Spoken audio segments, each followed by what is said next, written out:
How's it going, everybody? Welcome to another edition of Take Me On Down the Road with myself, Pete Fagan. Tonight my guest is the great, all singing, all dancing, as I just found out, Mr. Pat Byrne. Hello, how are you, Pat? Good, how are you? Good to Things are going good for you, I see. You're flying this year, yeah. Brilliant. Thank God, at last. Yeah. Before we go any further, we're just going to get this out of the way because it's probably the one thing I have to talk about just to so we can leave it alone and move on.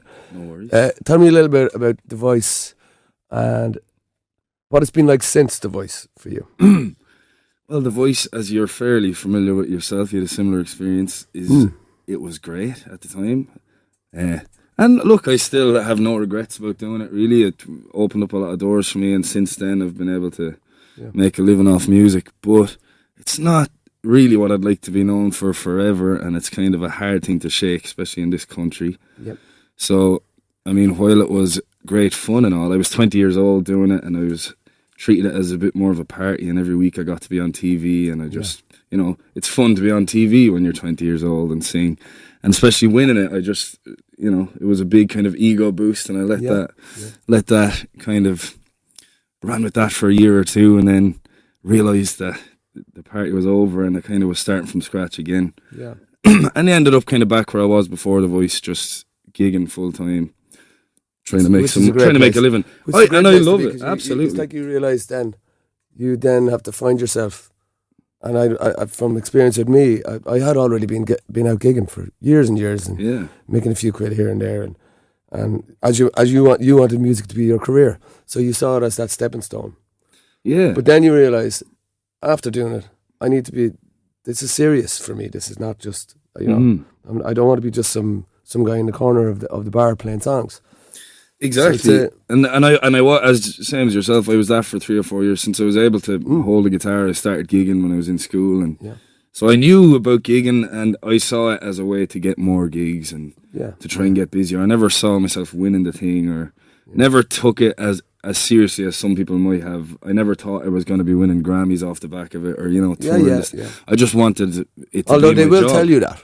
Well, there's a period after The Voice when everyone loves you, and everywhere you go, people are hanging out with you and they want photos with you. And I mean, that was fun, but when that stops, it's like, Jesus, what am I doing? What have I done? Yeah. Am I going to be taken seriously again? Yeah. And you become the voice of Ireland. You stop being a human being and a songwriter and a singer. Yeah. And how long ago is that now, Pat? 7 years. It doesn't feel like that, but it is. I think 2000. Well, it's 6 years. Right. Okay. But it feels like a different person as well, looking back. I'm the same person, but it's like an outer body experience almost. I don't really have strong memories of being on the stage singing or any of that stuff. But look, I'm not ashamed of it, really. It's just, it's not really. Well, it's nothing to be ashamed of. I really wanted to go down looking back. Yeah, but I don't think it's something you should ever feel ashamed of singing in front of like a huge audience of your country. That's not where the shame should lie. From how you feel. Yeah. Crowned, let's say, the voice of Ireland. Yeah. From that moment on, for the aftermath. Oh, 100%. Because he brought in the ratings for the TV show. So it's see you later, Pat. Yeah, I mean 100, and that's why those shows don't work. I can't watch them because it breaks my heart sometimes to see. I saw the X Factor on Sunday. I was watching it because my dad was watching it because since I won it, like my family loved that time, and they just love those shows now because of that. Well, they obviously see what's going on behind it as well. But anyway, it was on in the sitting room, and just the abuse that, like, they weren't good singers, but it's purely, you might as well be watching Fair City. It's a scripted, produced TV show, and it's purely for entertainment. Yeah. And I was just part of that. And while it was fun at the time, I mean, immediately afterwards, they don't really care what's going to happen.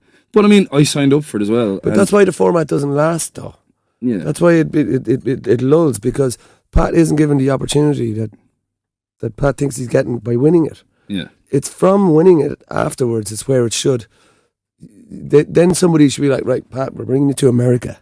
We're going to get you into LA. We're going to put you in the studio. We're going to help you try and break America, and we're going or break the UK or break Germany. Yeah.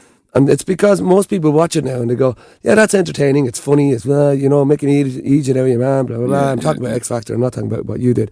Yeah. But what happens is the aftermath is that the next year there's some other, and I'm not saying that disrespectfully to you because I was in your position. Yeah. So you know where I'm coming from with this. Of course. And that anticlimax can ruin you musically. You literally have to find yourself again, as you were just saying.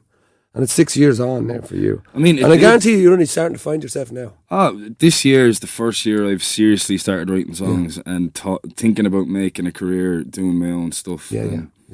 Like, because it did ruin me, to be honest. I went to a very kind of dark, lonely couple of years where you are just the voice, and even if you try and do a cool gig, you show up at the venue and the posters are just the voice symbol and winner of RT's the voice, and you're just that, and it's people, you know, talking about the voice to you, which is, look, it's fine here now, but in general it's something I would like to eventually get away from.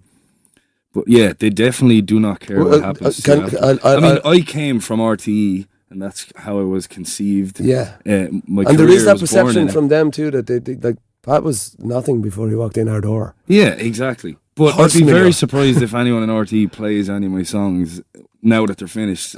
Absolutely. So, you know. But I would say I met Ray Darcy a couple of months ago, and we got chatting about Eurostar and The Voice and all those things.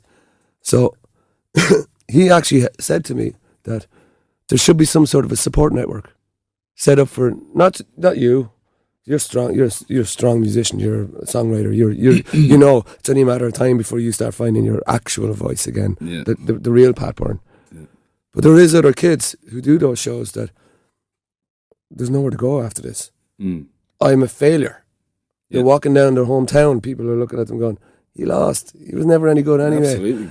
And he did say to me, he said, for all the times he'd done all those shows and presenting all those shows, he said there definitely should be some sort of a support network for people to come off the shows. I know it's crazy, but as somebody who loves to sing, and their mammy and daddy told them they're amazing singers their whole life, and you can do it, kiddo. Yeah. And when reality kicks in, they're not as good as they'd like to be.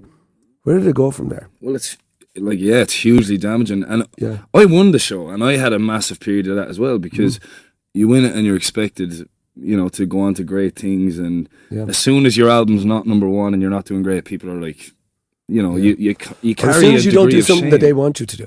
Yeah. So you would have been like right after the show, if you would have, like, whatever pop record was big at the time, you should have went into the studio, recorded that, brought that out, and everyone was like, "Jeez, Pat, he's brilliant. He's still on the same thing." Exactly. No, Pat has a little bit more integrity musically that way. Yeah. Pat wanted to do a Tom Waits song. Yeah. And nobody. Yeah, no, it's the Tom Waits song so it's a. Yeah, well, I think. But you had already started your way out.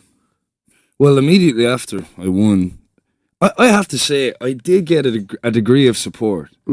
Like Universal were actually very good to me for 2 years, and I don't think I was ready, to be honest. I was 20. I had not been writing really. I was writing a bit, but nothing special. Right. Okay. And I treated it as too much of a party. I was like, this is great crack. I was travelling around doing gigs and having pints and meeting people and having a great time.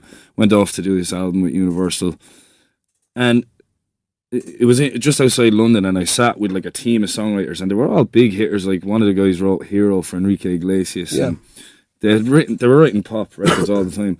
But they pretty much sat around me and wrote an album for me over the course of 4 months, and I was there in the room and I got writing credits, but I could never stand over them and say they were my songs. And then that was the second kind of kick in the arse for me. I released an album that wasn't really me, and then I was kind of put in a situation where I had to promote these songs, and I didn't love the songs. So it was more of a kind of, there was this mask I was wearing, and I was still the voice of Ireland, Pat Byrne, with these kind of, they wrote very Springsteen-y, but not Springsteen, very pop Springsteen, because that's what they thought I was. And anyway, that was another year of promoting songs I didn't really like, and then I got dropped from Universal because that didn't work, and then that's when I was like left. I hadn't been gigging that much because contractually I was not allowed to gig unless it was something they got for me for X amount of money, and they were getting X amount, and so I ended up being broke after 2 years, and I had to again start from scratch, started doing the gigs again, formed a band, started doing the weddings and all that just to pay the bills.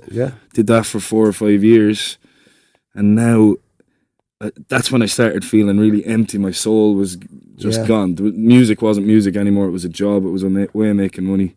And Yeah, and so I just started from the bottom, started gigging the way I had been, and music again was just a job, and I was doing weddings and playing the same kind of songs every night. And look, I think that's a great way to make a living. I'm playing music all the time. Yeah. Like, I met some of the best musicians in the country from being on that scene. You know yourself, the lads doing weddings are the best players in the country. Yeah. So I learned a lot about myself musically, and my playing improved drastically.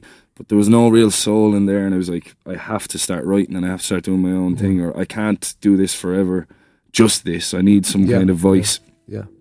So about 2 years ago, I kind of was like, I'm getting out of Ireland just to get away from the kind of stigma of the voice. And I put in place plans to move over to Austin.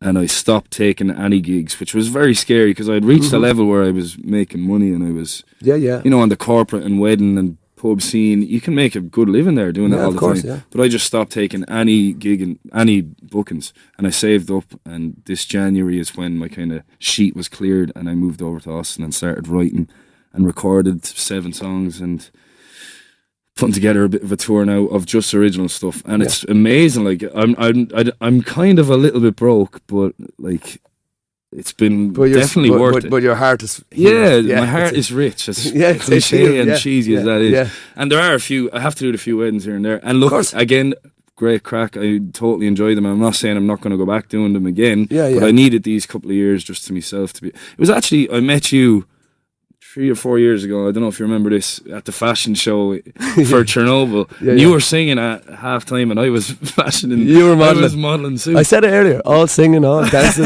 Pat.byrne. I looked great that night, but did you keep it closed? No, I didn't. I still look at the pictures. Thing about that. I have the pictures up on the bedroom wall. But I was talking to you, and you were just back from Nashville, I think, and you were talking about, like, and I was in the middle of doing the weddings and getting busy and making a bit of money, but like I was saying, my soul was not in it. And you were talking about moving over there and recording and doing the songs you wanted, and I was just so jealous. And I think that's when the seed was planted. I was like, I'm gonna, because you had a similar trajectory to me. You were on TV and you and very similar to you. It destroyed me. Now, I will say it didn't destroy me in the way I know of other people. I'd say you're quite similar to me too, because you're a country boy. You got a thick neck, you know. You got hard necks. But that whole abracadabra at 3 o'clock in the morning kind of thing, you know. Hey man, you're on the telly, and you were grand. I never really got that badly. If anything, I got more. Jeez, lad, you were robbed and all this kind of, you know, that kind of thing, which I'm delighted for, because I don't have a hard temper or anything, but I can give as good as I can get. And well, I must say, I haven't got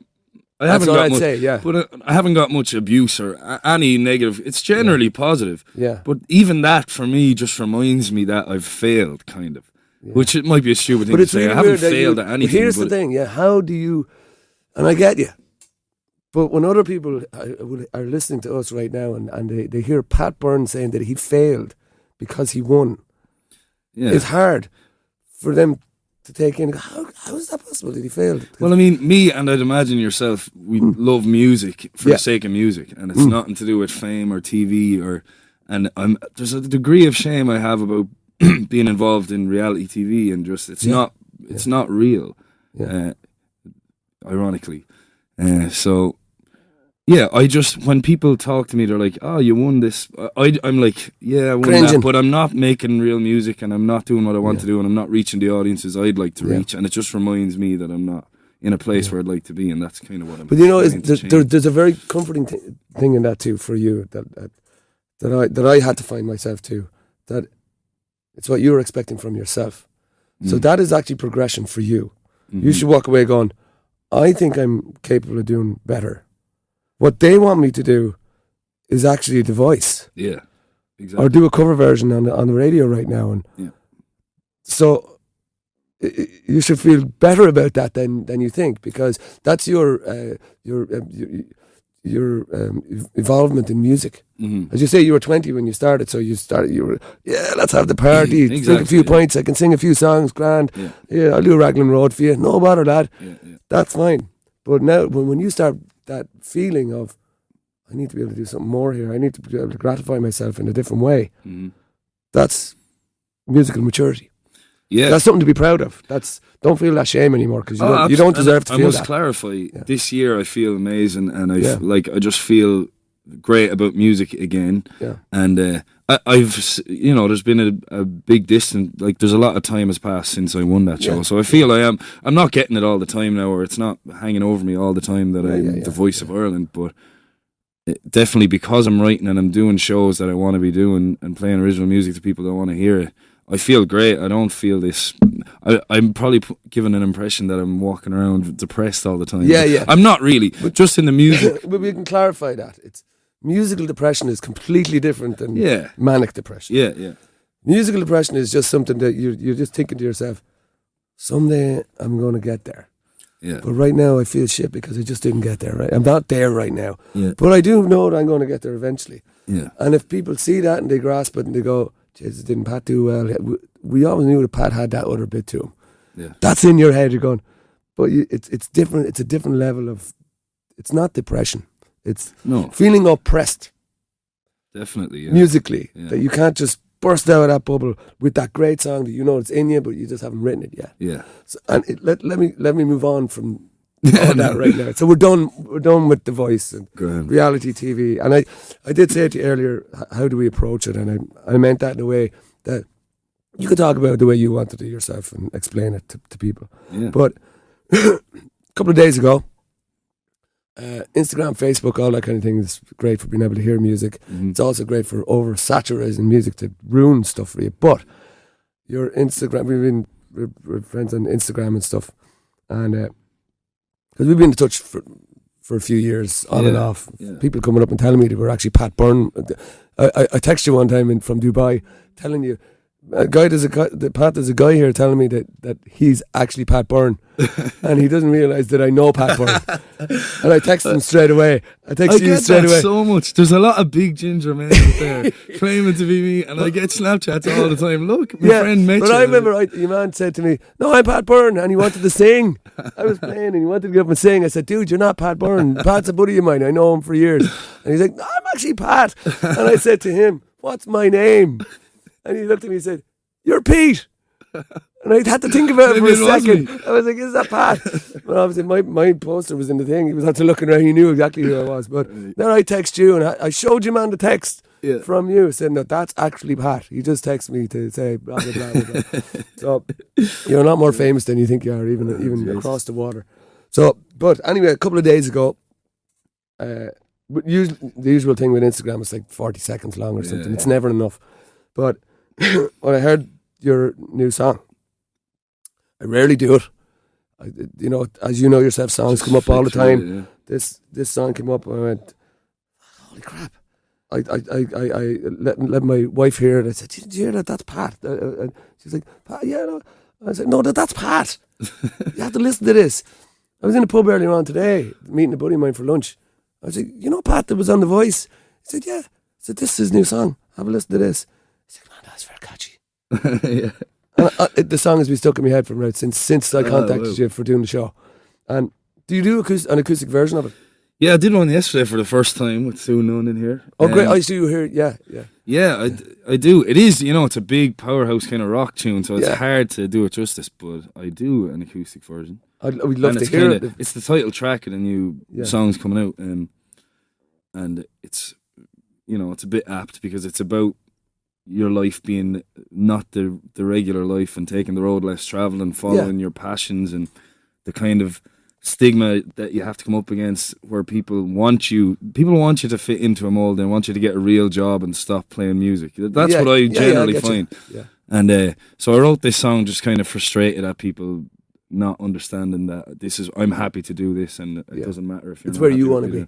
Yeah, and it's for any kind of creative types. The thing is, I have it tuned down 2 steps on the recording. I'm not going to do that because I'm not bothered. I will be all day tuning it up. You can do whatever you want to do right now. I'm going to do it in a different shape, so if there's any mistakes, I apologise. Don't worry about mistakes. This is all live and in-house. Grand. But it's called Rituals. It's called Rituals, yeah. Go to college, get a job and settle down. Find yourself a girl and have kids. Don't tell the neighbors what you're thinking of. Don't you tell anybody what you did. You kill me with your rituals. Kill me with your rituals. Oh, you kill me with your rituals. Kill me with your rituals. Keep your head down, don't stand out from the crowd and laugh at anybody who did. Live for your humdrum Friday night. Act like you're getting into it, 'cause you kill me with your rituals. Kill me with your rituals. Ah, you hurt me with your rituals. Would you spare me all your rituals? How are you never sick and tired of the same old thing? Could money ever really justify our suffering?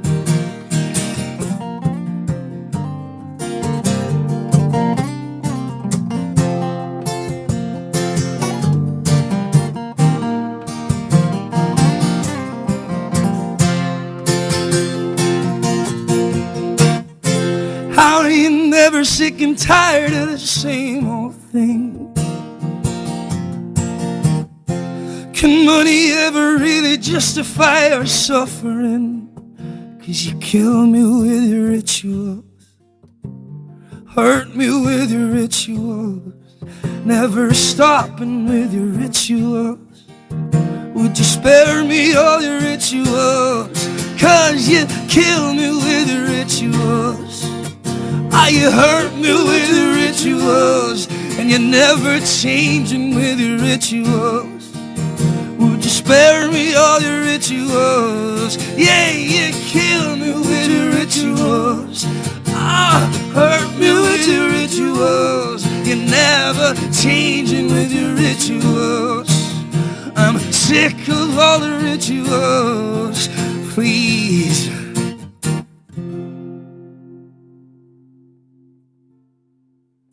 Brilliant, Pat. Looking at you sing is like, same as yourself. No, it's like, listen to me for God's sake. It's brilliant, brilliant. As I said, I only heard the chorus. Yeah, I didn't hear the verses, and I'm only now sitting beside you listening to you. I can hear the Irish more. Yeah. Have you been doing a few more Irish things lately, or studying? No, I'd say again that you talk about musical maturity, and then when I was 20. Like yourself, huge Springsteen fan, and you know it's all American music that you grow up loving, and Bob Dylan and Neil Young and all those. So there's a bit of emulating those. Yeah. And just the more I listened back to it, I was like, that's not. It doesn't sound like me the way I speak, right? And so in the last few years, I've definitely transitioned more and kind of maybe a bit more authentic in the way I sing, and my own accent and voice comes through a lot. Well, if I can give you one compliment, it suits you. Thanks. Because when you start singing from your own voice, then your story is true. It's not absolutely, yeah. And even though you might be singing a song that's relative and narrative of your story of your life, if you put on another accent, it's a lie. Yeah, totally. So when you connect with who you really are vocally, and it's something I cringe at listening back to, like the other album I did. If I listen to it, there's a lot of like heart, pronouncing heart like heart, which I would never do.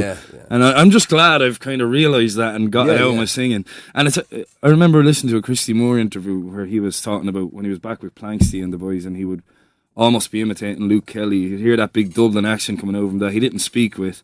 And it's only in the last maybe 20 years or less that he started singing in his New Bridge. You know, if you listen to Christy Moore singing, it's just the way he speaks, and that kind of stuck with me as well. Well, he's kind of gas in the way that Christy sings like he talks. Yeah, and there's melody in his. That's why when he talks, he has a commanding. Because it is Newbridge, it is Kildare. Yeah, but there's also that melody tilt in the way he talks. The way he speaks is very musical and poetic. Yeah, and the way he sings is very very like he's telling you a story. Yeah. So it's like that catch-22. Yeah. But it's amazing for Christy, and he's mastered it, and he's genius. I think so. Yeah. But there is that. So when I was listening to you there, I could hear Pat. Yeah. like we were talking a few minutes ago, you sound now, when you're singing, like Pat Byrne. Yeah. Rather than, as you said, emulating somebody else. Yeah. Thanks very much. My dad gives me a hard time about it now, because Dad loves, obviously I don't, you shouldn't let other people's criticisms affect what you want to do, but Dad would always say, why are you pronouncing things like that? I'm like, that's the way I pronounce them. That's the way you talk. So, there's certain people that are like, why, Damien Dempsey probably gets it a lot. He has that thick Dublin accent, but I think that's the only way to do it. But that's his... that's his accent. Yeah, that's what lends you to... I mean, you think of anyone who's a master of music and they all sing the way they speak, and Springsteen is not putting on Springsteen, he's just Springsteen. He is Springsteen. So if you're doing that, Mark Knopfler, Bob Dylan, Neil Young, it's all just the way they speak, and so I think that's the only way to do it if you want to be real. You're definitely 100% finding yourself now. There's a lot of soul in that song. You can feel the heartache in it, but it's a fun song though, and I think definitely in the studio version, it's upbeat. Yeah. I will say one thing when I heard the recording first, it kind of, and this has nothing got to do with your voice. The song doesn't remind me of anything. It sounds like your song, but please don't take this the wrong way. No, you're good. It's like Michael Bublé singing it. Really? But you don't sound like Michael Bublé. But and I'll encourage anybody that's listening right now to listen to the recorded track. That's a compliment, by the way. Because to me, the song sounds like it's the chorus is huge. I'd love if he sang it. But imagine if he did. Yeah. You'd be like, yeah, lad, listen. I'm moving to Austin right now. And Michael Bublé is going to buy me a house because of what I'm going to get for that song. If you're listening, Michael, but work away. It does have that. Do you remember, wasn't it, I don't know whether he wrote it or not, but that song Home from Michael Bublé. Yeah. He's credited for writing the song, whether he did or not. You know the way it works.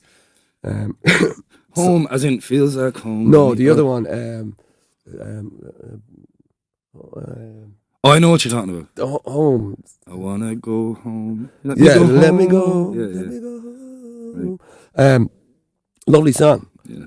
But it's that kind of Bublé I'm talking about, not him doing swing. Right. So thanks for that to me sounds like someone like that's going to do it. It'll be a hit. Someone else actually said to me that it reminded him of Michael Bublé, and I don't understand. I don't hear it at all. Obviously, it's not your voice. Oh, I know that. It's the overall production of it when you hear it. Now I only heard it on my phone. Yeah. So I could be completely wrong. Obviously there's truth in it. If two people have said someone did actually say that to me as well. But it's a man. Now I don't feel like I'm no, because it was like if I wrote a song and somebody said to me, hey man, that sounds like Nathan Carter should do it, I'd bin it. So it's not sorry Nathan, no. Stop. But seriously, I would bin it. I don't care what the same person that said it to me said it's like a mix between Michael Bublé and Garth Brooks, and I don't know if they were trying to have a dig at me, but nobody ever tried to have a dig at you. I can't hear it. No, Garth Brooks, no, come on. Yeah, I don't know. Who said that? I'm not going to mention him by name. Hopefully he's not listening. He won't be. So right, let's get into it. Right, so your back songwriting, you're flying it. You're getting in deep though. I can tell. Yeah, you're digging deep, and that's the way every songwriter would want to be, which is great because you seem like you found the place that you want to be. And how many tracks are on the album? There's 7 on it. 7, and but you can have 4 on an album now these days. I know, and I was considering just doing that and not wasting money, but saving some and releasing it later and getting value for money out of songs. But I just liked them all, and I couldn't pick which ones I didn't want on. So there's 7 going out. And are you going to release 7 separate singles, or? No, I think there is a few single wordy songs on it. But to be honest, I'm doing this all independently, so I'm not. Yeah. I'm not sure what to do or what's the best strategy. So this is the single for now. I have another song that I definitely think is a big kind of singly song. Okay. But apparently releasing one like that around Christmas is not a good idea because that's when everyone's... So January is the thing, isn't it?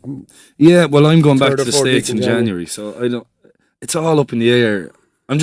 I don't even care though. I'm just so happy to have written them. I'm proud of them, and I'm delighted to have something to stand over that I've completely done myself. I wrote, produced everything. And brilliant. I'm really happy with the caliber of musicians and all I got.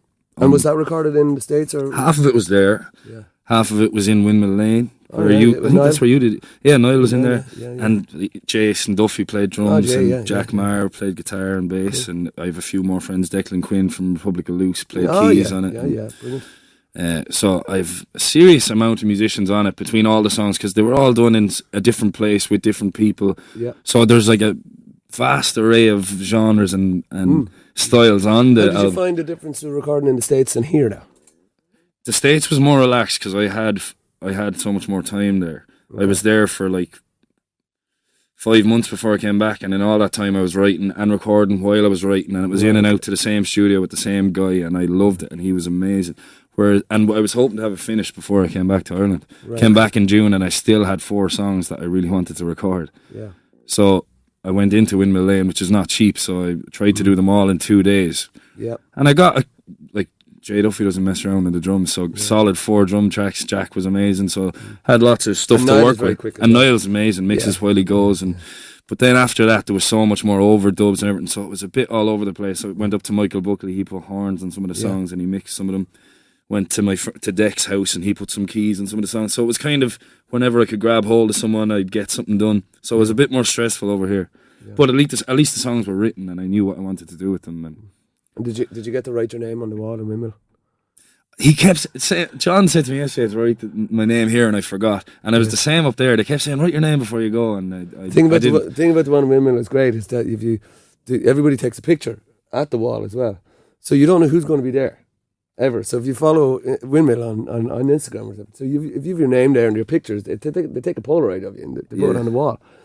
But it's not about you putting your name on the wall. It's about if someone takes a picture, you'll be really famous. They're standing at the wall.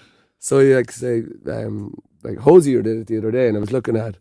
So he's there like this, and just right here is my name with my picture on the wall beside Hosier. It's a great picture of you as well. I was looking at it. It's crazy.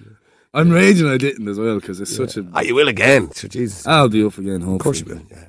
Yeah, because this year, as I said, this was the first time I put time aside to write and stop gigging. Because when you're gigging full time, I find it hard to find time to sit down and write and get a bit of peace and quiet. Yeah. So this was the first year where I was doing nothing but writing and focusing on creativity, and now I've written loads of songs, so I'm looking forward to next year hopefully doing a bit more. Yeah.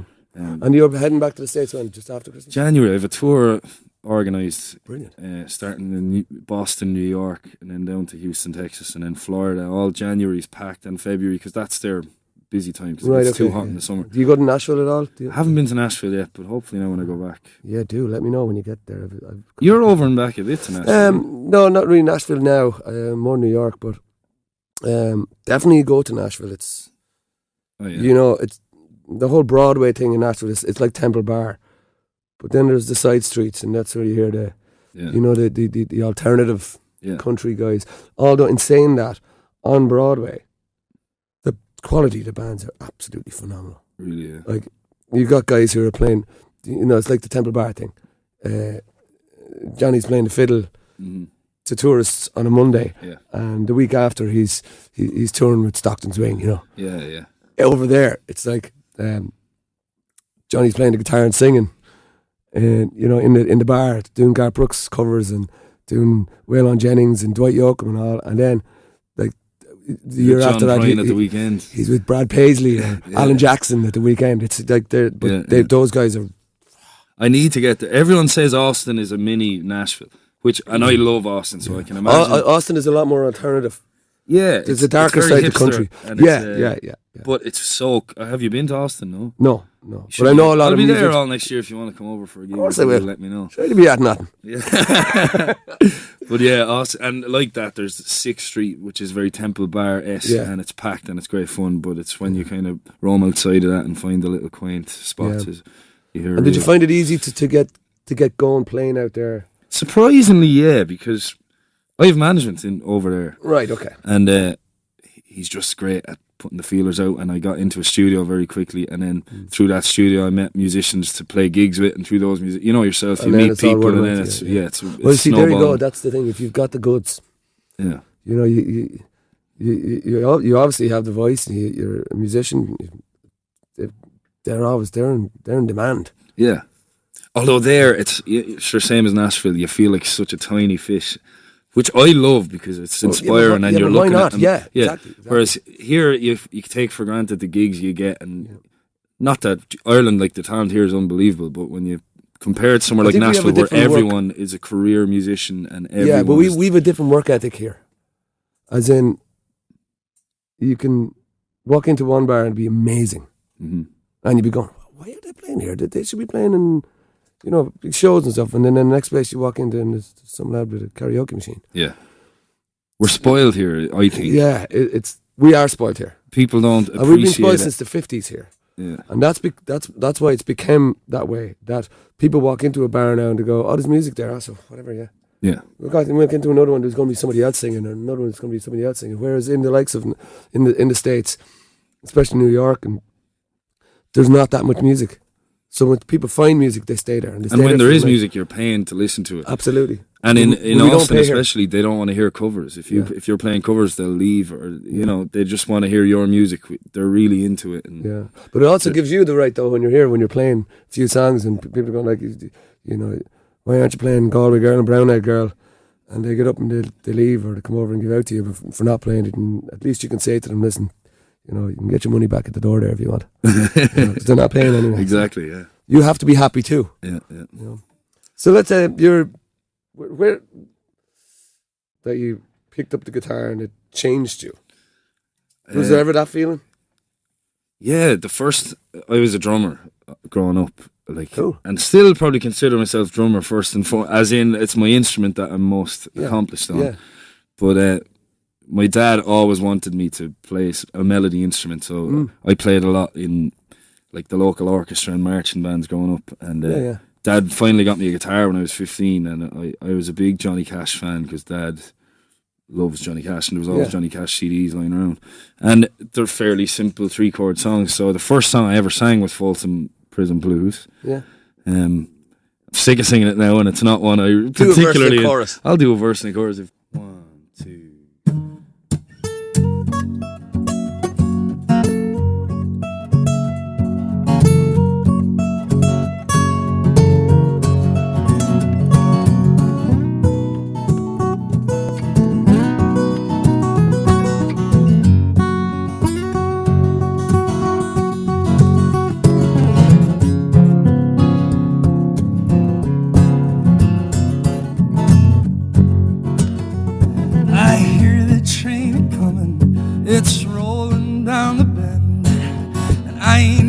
Sunshine since I don't know when. I'm stuck in Folsom Prison. Time keeps dragging on, but that train keeps rolling on down to San Antone. When I was just a baby, my mama told me, son, always be a good boy, don't never play with guns. But I shot a man in Reno just to watch him die. And when I hear that whistle blowing, I hang my head and cry.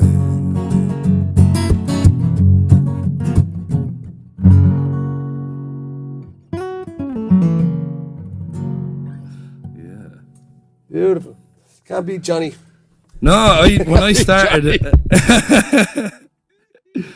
when I started singing, all I did was impersonate Johnny Cash for about 2 or 3 years, and it was nearly all I sang. I had a full catalogue of Johnny Cash.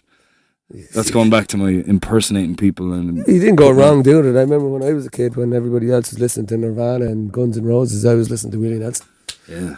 Felt like a bit of a weirdo. I met Willie Nelson's son I thought you were going to say Willie Nelson. No, so it's a matter of time. Yeah. Because he lives in Austin, obviously, and he's family, and he's just the coolest guy I've ever met. His son. Yeah. But yeah, I was just happened to be. He came up in conversation last night with a buddy of mine. We were talking about the guitar, Willie's guitar trigger. Yeah. And there's a thing he has around the bottom. I still don't know what it's for. It's beat up, it's holes everywhere, but there's his strap that he uses comes around the back of the guitar and connects here somewhere. Really? I know it must be because of the way he holds it, or it's because it's holding the guitar together, one or the other. Maybe. I don't know, yeah. Sellotape. But if you look up a picture of it, you kind of go, that's the weirdest looking strap I saw him live in It's a in thing March. wrapped around inside one of the holes as well. Right. I didn't notice that now. Yeah. But I saw him. I was staying in a place called Canyon Lake, just outside of Austin. That's where I did most of my writing. It was really... found solitude there. There was no one around. It was just a little cabin by the lake almost. Yeah. But just down the road, he owns a venue. Right. It's like an outdoor, I can't remember what it's called, but there's huge names there all the time, and he was playing there. And I just went down to see him, and it was like he's worshipped in Texas. He's a god. Of course he is. Pictures of him everywhere, and it was a great show. I mean, he's 80 something, is he? Yeah. But like everyone was singing along. And wasn't there some story about him trying to shoot his son-in-law recently? Really? God, his son-in-law was coming down the driveway. He was being a bit bold to his daughter, obviously. All right. To Willie's daughter, and came down the driveway, and Willie was in the barn with the shotgun out through the door. Yeah, shot pellets into the side of your man's car and all, into the side of his truck. Yeah. Wow, was that in the news recently? Was it? It's a story. I don't think it's that long ago. I think it could be 10 years ago or something. Don't mess with But those old country boys they'd you know. It's a gun-toting state. Yeah. Do you know did you ever hear the story of George Jones? No. George is a full-on alcoholic.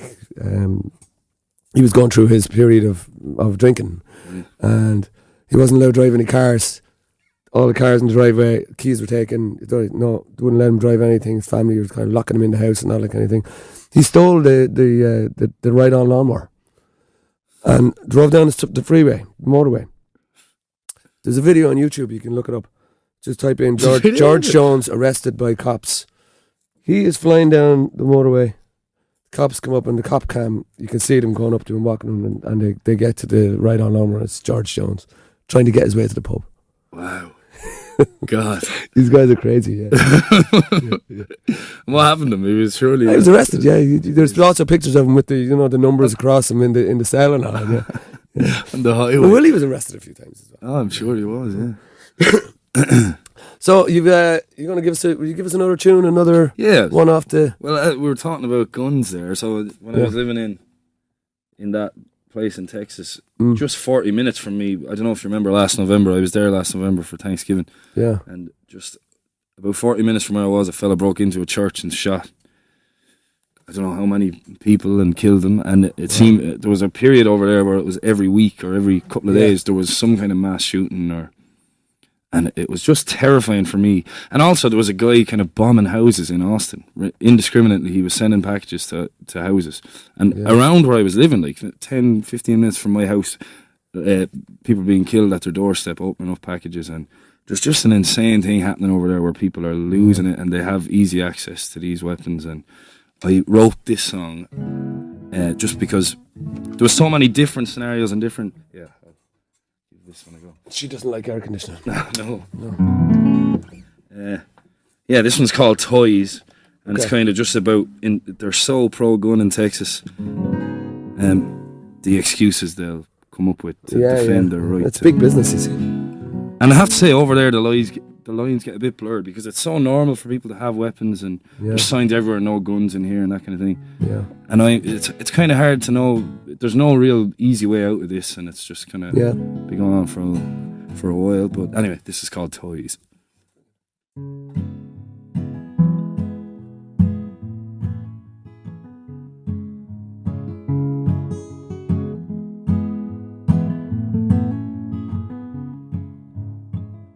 Frank has a secret, and he's too scared to keep it.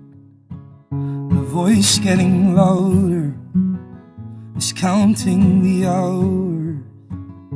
Don't take my toys away, we'll all have a price to pay when this is over, and you'll know when it's over.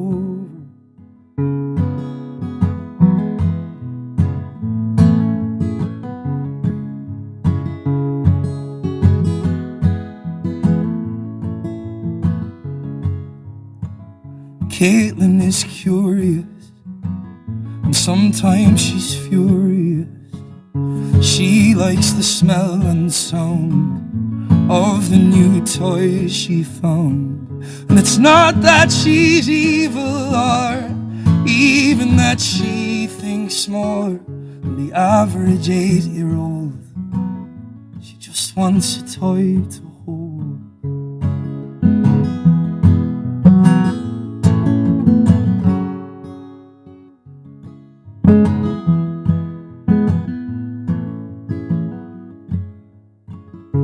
Marcus and Stephen, they need to get even. Sick of the laughter, but the silence comes after. They take their toys to school, to the kids in the locker rooms. Then they'll be famous for something so heinous.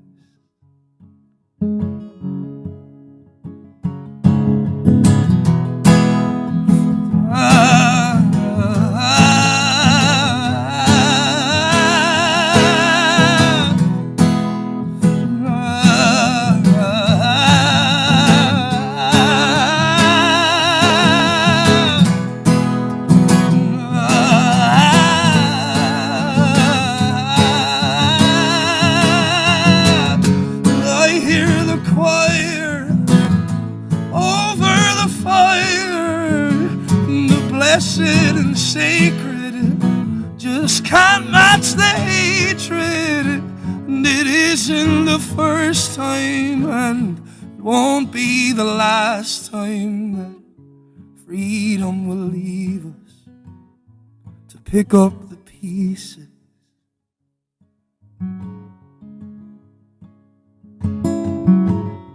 Illness and anger, or we didn't know better. Manic behavior, just don't blame the toy maker. Wow, Pat. Amazing. Jeez. Thanks very much. That's deep now. Yeah. It's definitely not. It's a tough one to perform over there. Yeah. And Austin itself is actually quite a liberal little hippie hub in the middle of, it's like a blue island in a massive red state, where everyone, surprisingly, they're still for guns though. Even though they're very liberal on all issues, guns seems to be something that people in Texas just feel they should have. It's a true fear that they think. I don't know. It's not that they want it. It's that fun. They feel they need it. I'm convinced it's fun and it's something they like. And they'll come up with excuses. But I went shooting when I was there with a guy, and they just love. They'll sit for hours shooting different guns and talking about guns, and it's just about the love of the gun. Yeah. As opposed to, I just find it hard to believe they're scared and think they need the guns to protect themselves against the government. Like, I'm sure there are people who think that, but it's a hobby above all else, as far as I'm concerned. And they genuinely do. Like, I've seen it myself, where they measure off, different types of guns and how much they've spent on their guns. Yeah. I'd rather just do it with guitars, Pat. Yeah, exactly. I went shooting. This is my gun, and that's your gun. Well, they're both your my gun's bigger than yours.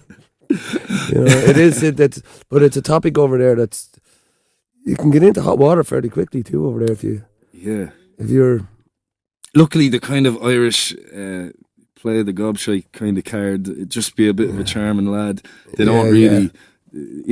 I've sang that song loads, and it generally gets a great response. Like, people don't want, because the song I don't think comes down too hard on either side of the argument. It's just that it's happening and it needs to be talked about. And no one's disagreeing that it's it's not an issue and that it's not people aren't getting killed. So it's deep, dog. It's kind of like that. Amazing. When you hear that first, you kind of go, "Oh, geez."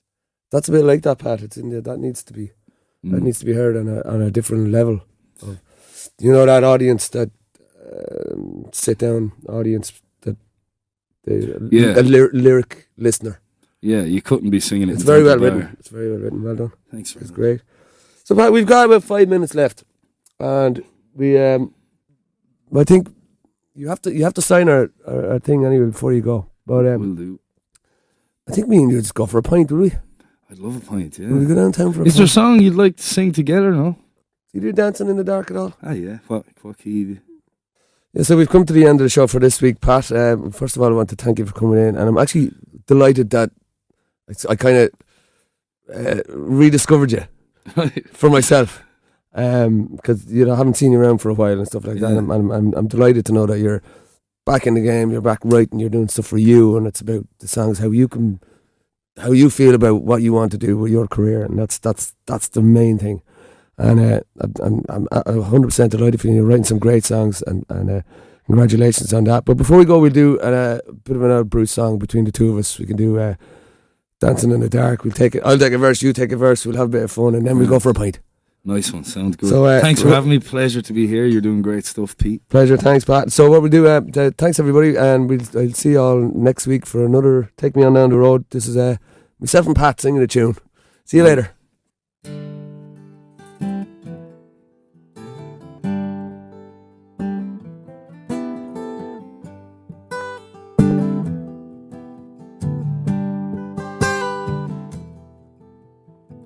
I get up in the evening and I ain't got nothing to say. I come home in the morning and I go to bed feeling the same way. I ain't nothing but tired. Man, I'm just tired and bored with myself. Hey there, baby, I could use just a little help. You can't start a fire. You can't start a fire without a spark. This gun's for hire. Even if we're just dancing in the dark.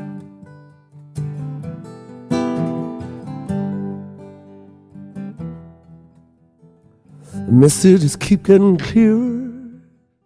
The radio's on and I'm moving around the place. I check my look in the mirror.